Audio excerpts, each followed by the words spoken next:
can start.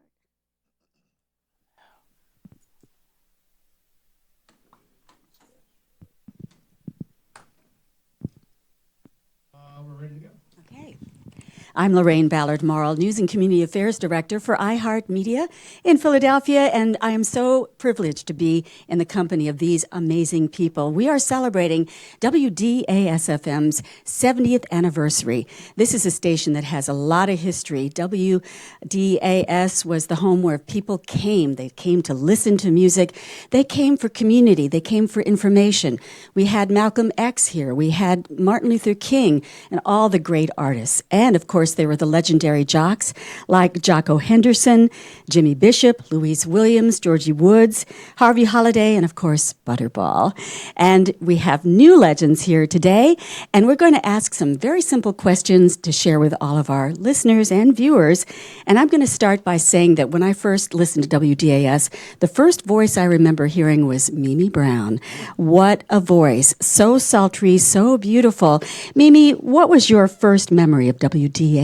Walking into WDAS, applying for the job, and you would walk down this long path, and along the way, the general manager would happen to be Bob Klein was walking by, then Cody Anderson was walking by, and then I had to go see Butterball.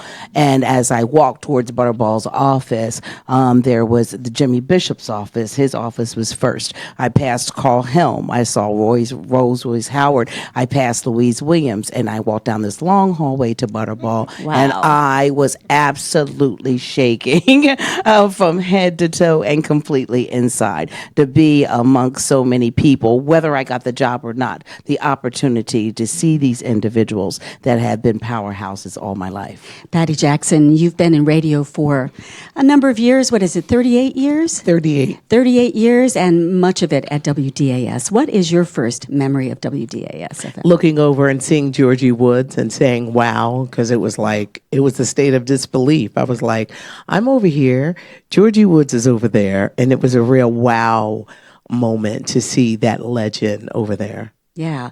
Ed Long, you've been around as well for quite a long time. What about your first impression? My first impression, well, I'm gonna do it a little differently.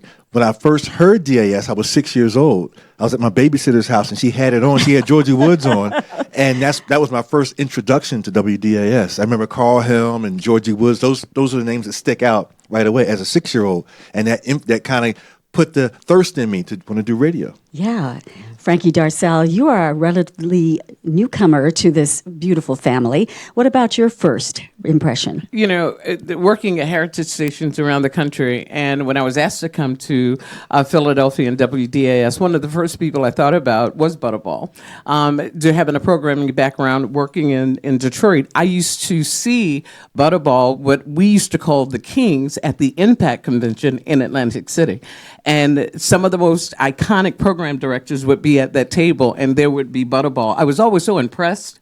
I've been familiar with Philadelphia for a long time, going to college in Baltimore, and just hearing him talk so passionately about what was happening in Philadelphia and what would go on in Philadelphia. And there used to be a Greek picnic that used to go on here in Philadelphia, and we used to get in my 1970 Chevrolet and drive up from Baltimore, and we would listen to WDAS along the way up 95. So had the opportunity to meet Butterball, never had the chance to work with him, but definitely was able to pick his brain along with some other incredible, iconic program directors. So he was my introduction years ago, really, to what Philadelphia and what WDAS was all about.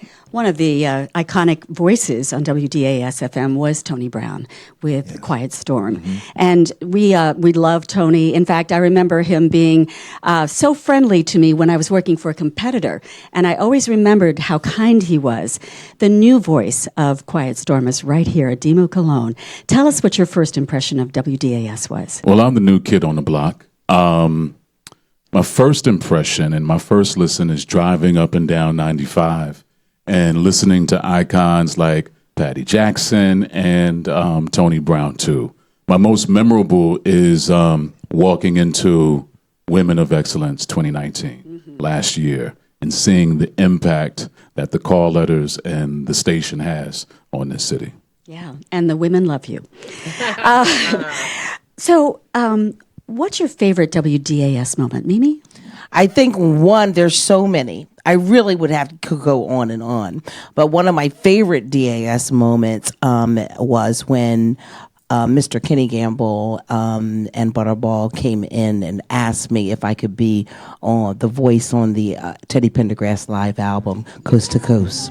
And that just blew me away. I said, hold on, what voice were you? I did an interview. She did, and when I first met on the Mimi, live Coast to Coast album. When I first met Mimi, I said, "I know you." I know, because and I still have that vinyl. Oh my God! I know, it's like, Teddy, how do you like your eggs?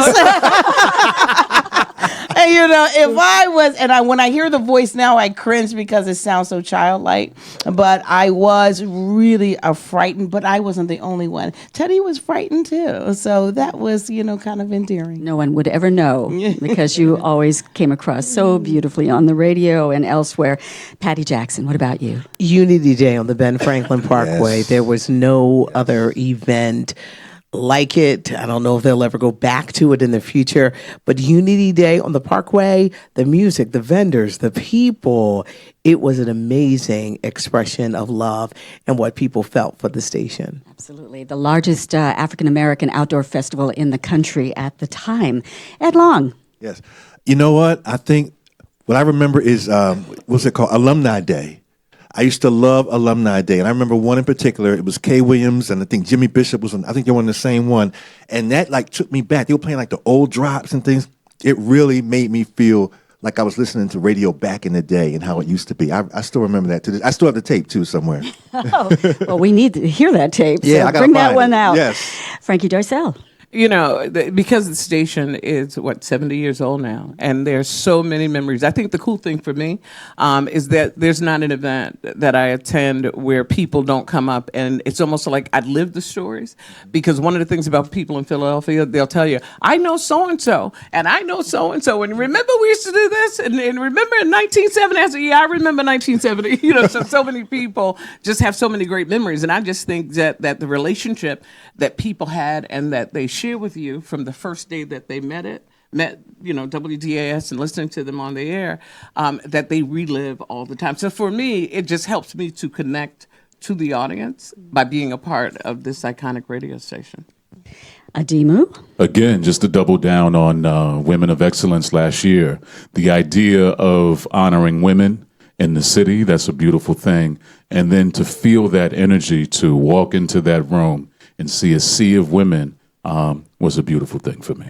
We have to give special recognition to E. Stephen Collins because although he did go off to another radio station, I think we'll always remember him as being a very integral part of WDAS FM and Unity Day and all the community service that he did throughout those many years.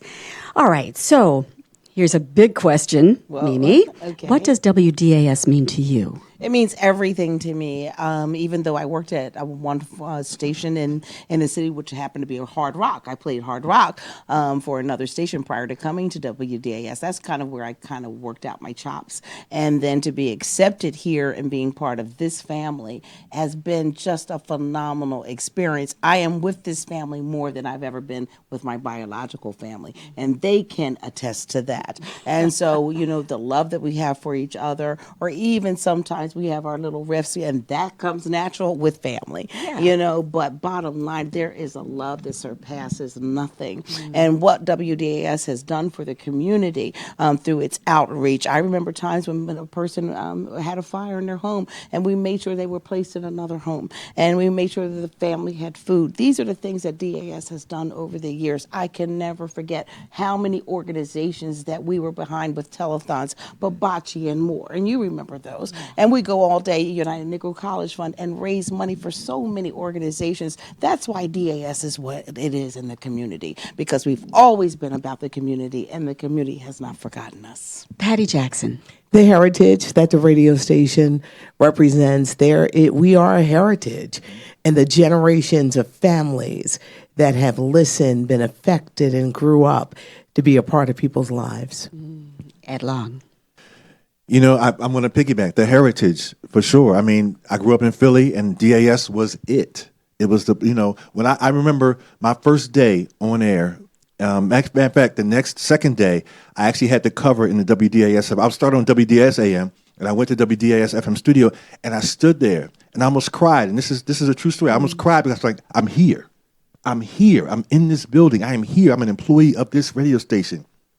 It meant so much to me. I'm sitting there. I'm like, this is the board. I'm like, no, I'm not. But I was touching the board like, wow, this is the board. Like, this is it. It's like I have arrived. I feel like this is what I always told my friends. I'm going to be on WDAS one day. I always told them that. And so when I was in the building and hired, I literally cried. I had to go cry. Really. Oh, that's beautiful. Frankie Darcell. Wow. So what does it mean? It means that we stand on the shoulders of giants. Had it not been for the Georgie Woods and the talent that came before all of us. And I think with the changing landscape in corporate America and technology, that one of the things I think what it means is that we keep that legacy of WDAS alive. Like unlike other formats, I believe it's important for a station like WDAS to do what it does best. And everybody spoke about community. Everybody talked about entertainment. We do that with our eyes closed. But I think more than anything, to keep the community spirit alive, the community connection alive, and 7 to 7 to 14, so in 140 years, we'll be back having this conversation and building it as they stood to make a name for WDAS, that there will be people to come behind us, and we could say they now stand on our shoulders. So that's what it means to me to keep that legacy alive. So as we celebrate 70 years, we'll look at 70 years from now. That's beautiful. And Adimu Colon. Yes, when you use words like legacy and family and community and heritage, you realize that the station is the DNA of who Philadelphia is and what Philadelphia is. Celebrating 70 years with Mimi Brown, Pattie Jackson, Ed Long, Frankie Darcell, Adimu Colon. I'm Loraine Ballard Morrill.